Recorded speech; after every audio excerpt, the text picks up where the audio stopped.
Pemirsa, Suku Dinas Sumber Daya Air Jakarta Pusat menyiapkan sejumlah personel serta sarana prasarana guna mengantisipasi banjir memasuki musim penghujan. Setidaknya 33 rumah pompa disiagakan dan tersebar di wilayah Jakarta Pusat seperti diantaranya pompa Bendungan Hilir, pompa Jati Pinggir hingga pompa besar di Waduk Melati. Di wilayah Petamburan Jakarta Pusat, 3 unit pompa siap dioperasionalkan di rumah pompa Jati Pinggir, 2 dengan daya sedot hingga 500 liter per detik untuk mengantisipasi terjadinya banjir kiriman atau genangan akibat curah hujan tinggi.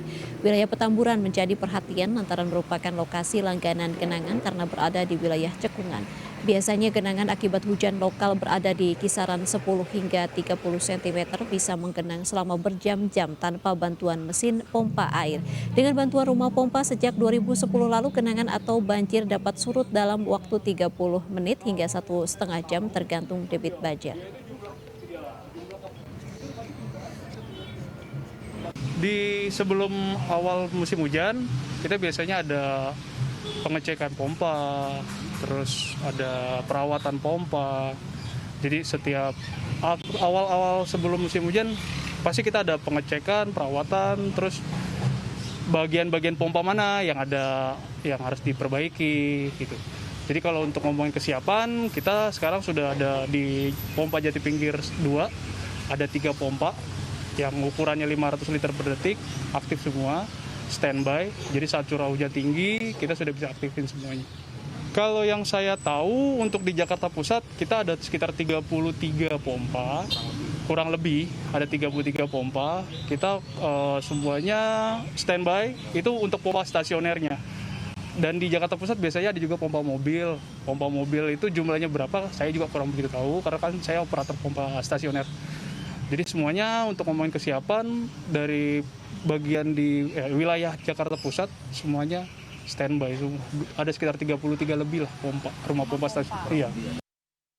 Memasuki musim penghujan, guna mengantisipasi banjir, Suku Dinas Sumber Daya Air Jakarta Pusat menyiapkan sejumlah personel serta sarana prasarana. Setidaknya 33 rumah pompa disiagakan dan tersebar di wilayah Jakarta Pusat. Salah satunya pompa di Bendungan Hilir. Sudah ada rekan Kevin Pakan di lokasi. Kevin, bagaimana persiapan sarana prasarana yang dilakukan di Bendungan Hilir?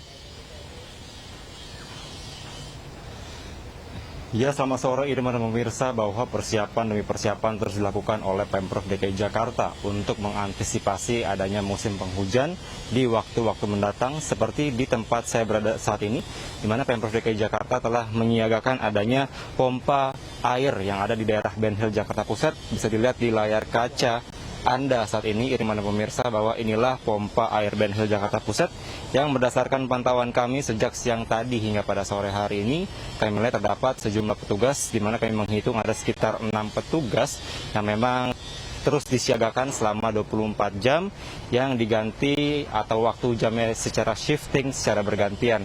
Dan memang berdasarkan pantauan kami ini terdapat sejumlah maksud kami terdapat 2 pompa yang disiagakan oleh pihak dari pompa air Bendungan Hilir, di mana tadi kami sempat bertanya kepada petugas yang berjaga di sini. Pihaknya mengatakan bahwa untuk kapasitas dari pompa air ini adalah untuk satu pompa, yakni kapasitasnya sebesar 500 liter per detik, di mana kalau ini terdapat 2 pompa, maka untuk kapasitasnya bisa mencapai 1000 liter per detiknya.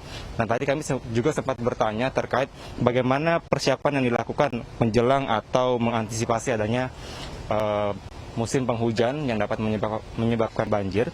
Tadi pihak dari petugas mengatakan bahwa ini kemarin pihak dari suku dinas setempat telah melakukan pengecekan terhadap pompa air di Bendungan Hilir Jakarta Pusat ini. Maka kemarin tadi pihak dari suku dinas juga melakukan perawatan dan juga melakukan pengecekan kira-kira apa saja yang perlu diganti ataupun apa saja yang perlu dipersiapkan menjelang musim penghujan mendatang. Namun tadi pihak dari petugas mengatakan bahwa untuk kondisi pompa air di Bendungan Hilir ini dapat dipastikan dalam kondisi baik, dalam kondisi siap untuk bisa mengantisipasi adanya banjir yang kemungkinan terjadi di beberapa waktu mendatang. Dan juga terkait hal itu, kami sempat bertanya juga bahwa untuk mekanisme atau bagaimana sebenarnya untuk teknis pelaksanaan dari pompa air ini. Tadi pihak dari petugas di lapangan mengatakan bahwa bila mana yang diketahui juga bahwa di dekat pompa air Ben Hill ini terdapat kali kerukut yang memang juga ini juga sempat dilakukan proses pengerukan lumpur. Bila mana terjadinya penuhnya begitu air di kali kerukut ini, maka nanti pihak dari pompa air Ben Hill akan melakukan penutupan pintu air yang berada tepat di samping kali kerukut. Nanti bila sudah penuh begitu air di kali kerukut, maka pihak petugas di sini akan melakukan penyedotan begitu kepada atau melakukan penyedotan di jalan Bendungan Hilir, tepatnya yang berada di sebelah dari kali kerukut ini. Dan memang tadi untuk pihaknya mengatakan bahwa sampai dengan saat ini untuk kondisi dari ketinggian air di sekitar kali kerukut ini masih terpantau normal, masih terpantau kondusif. Namun demikian pihaknya tidaklah berdiam diri begitu, namun tetap bersiaga untuk mengantisipasi adanya hujan yang berintensitas tinggi.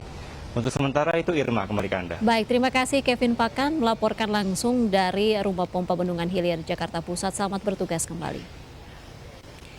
Pemirsa, dalam melakukan normalisasi sungai, Pemprov DKI Jakarta dan Kementerian PUPR berbagi tugas. Pemprov DKI Jakarta bertugas membebaskan lahan-lahan di sekitar sungai, sementara itu pekerjaan normalisasi dilakukan Kementerian PUPR.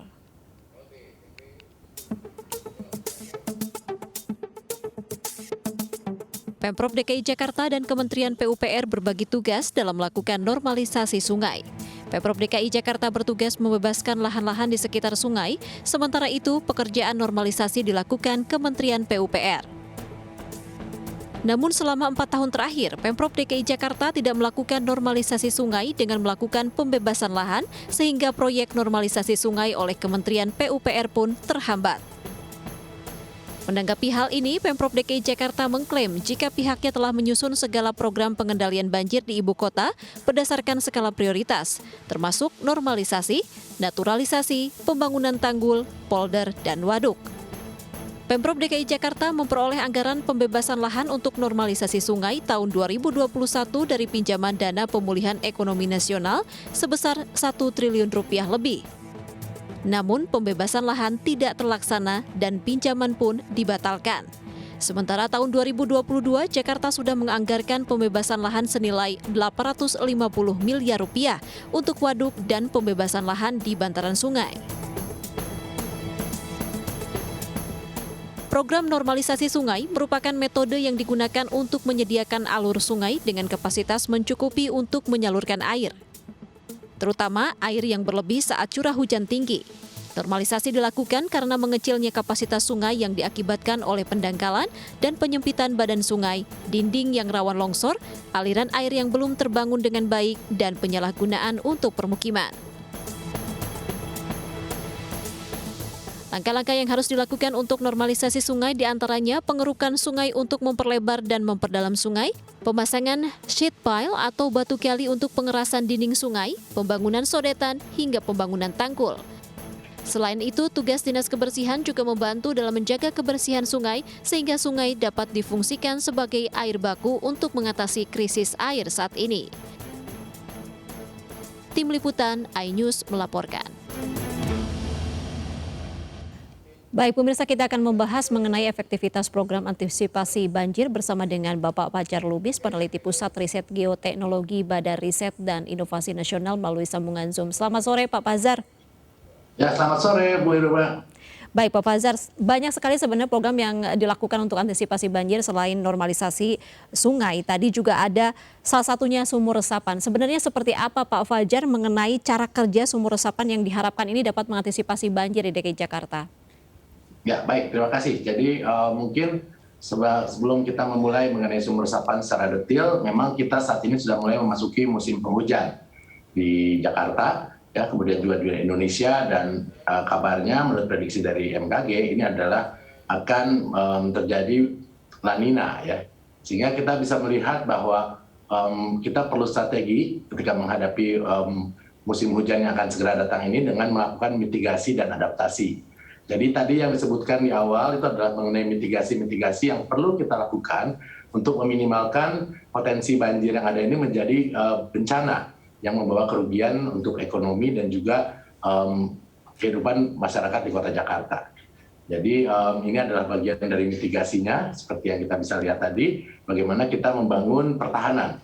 Ya, jadi karena kita tahu bahwa banjir di Jakarta itu ada pengaruh dari pesisir Jakarta, Teluk Jakarta sendiri, selain dari curah hujan yang meningkat, ya. Kemudian kita juga tahu ada pengaruh juga dari sungai-sungai yang ada di sekitar Jakarta, ya. Mungkin dia mengalami pendangkalan ataupun ada debit yang tinggi dari hulu, ya. Dan ini juga sudah diantisipasi, dan juga dia akan melakukan mitigasi untuk bagaimana memarkirkan air pada saat air jumlah besar ini datang.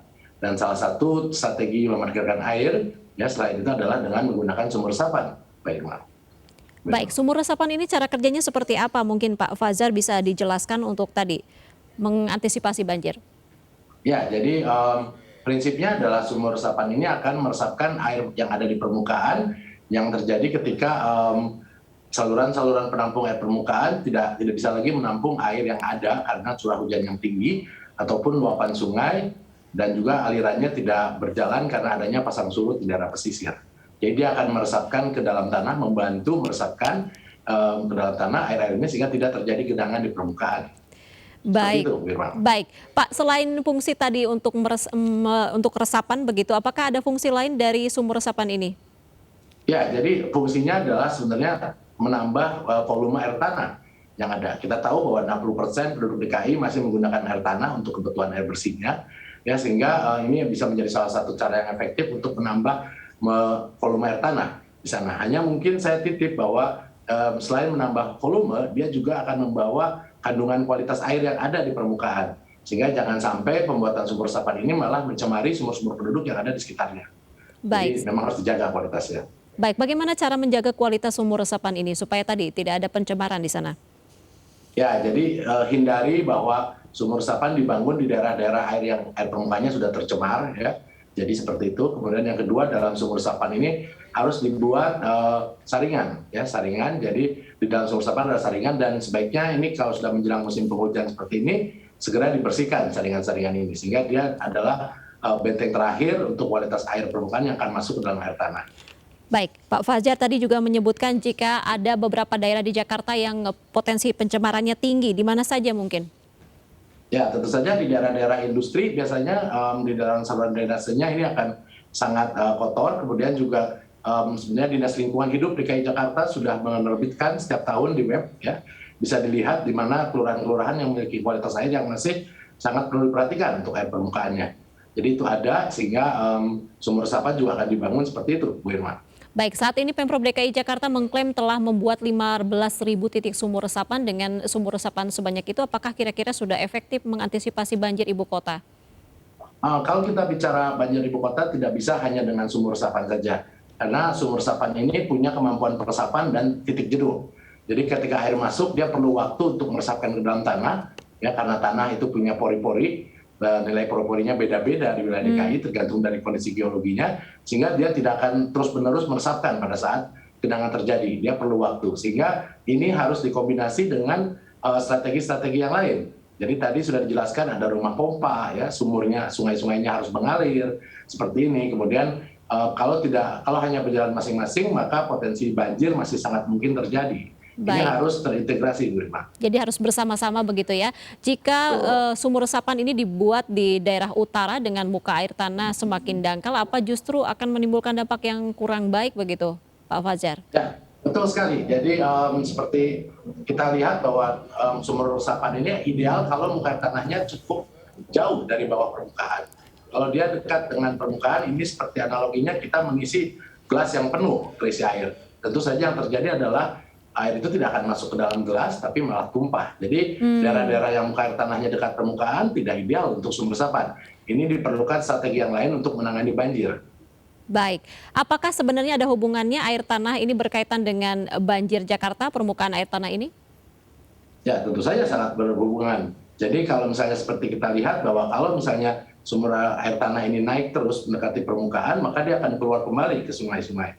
Sehingga ini akan menambah limpasan. Kalau di daerah hulu ini mungkin dikenal dengan fenomena banjir bandang, di mana air tanah dia ikut naik pada saat hujan, sehingga debitnya lebih besar daripada debit perkiraan dari curah hujan yang ada. Berarti memang lokasi dari tadi pembuatan sumur resapan pun memang harus diperhatikan. Terakhir ini satu pertanyaan singkat saja, masukan untuk Pemprov DKI Jakarta terkait program sumur resapan ini seperti apa mungkin Pak Fajar?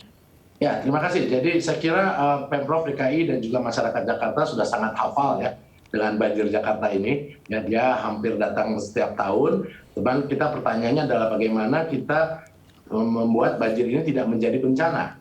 Ya, jadi memang banjir karena memang Jakarta dari sebagian besar daerahnya adalah dataran banjir, kemungkinan besar akan hadir di sini. Tapi bagaimana supaya kita tidak menjadi bencana, tidak ada kerugian di pihak kita. Ya, biarkanlah air ini lewat karena memang sedang awal musim hujan, ya musim hujan sudah masuk dan juga ada La Nina, tapi kita tidak mengalami kerugian apa-apa. Sehingga ini perlu sekali koordinasi yang jelas di lapangan. Siapa yang bertanggung jawab untuk mengintegrasikan semua strategi penanganan banjir yang sudah ada. Ini harus clear. Itu yang pertama. Kemudian yang kedua bahwa ini bukan hanya problem pemerintah. Masyarakat juga harus sadar bahwa di daerah banjir sehingga masyarakat punya strategi. Minimal untuk rumahnya, keluarganya, dan juga untuk lingkungan sekitarnya. Ini yang disebut sebagai strategi adaptasinya. Jadi memang mitigasi sudah dibangun, ya. Jadi sumur resapan, ya, kemudian rumah pompa, ya, tanggul-tanggul, penguatan sungai itu adalah strategi mitigasi yang sudah dibangun sangat intens oleh pemerintah. Tapi kalau tanpa adaptasi dari masyarakat yang ada di sekitarnya, ikut membantu mengurangi banjir, ini mungkin tidak terlalu maksimal. Seperti itu, Bu Irma. Baik, artinya butuh integrasi antara pihak terkait untuk mengantisipasi banjir dan tugasnya juga masyarakat di sini sangat diperlukan. Terima kasih Pak Fajar Lubis, Badan Riset dan Inovasi Nasional. Salam sehat selalu. Selamat sore. Sehat, Bu Irma. Baik, pemirsa, kami masih akan kembali usai jeda, tetaplah bersama kami.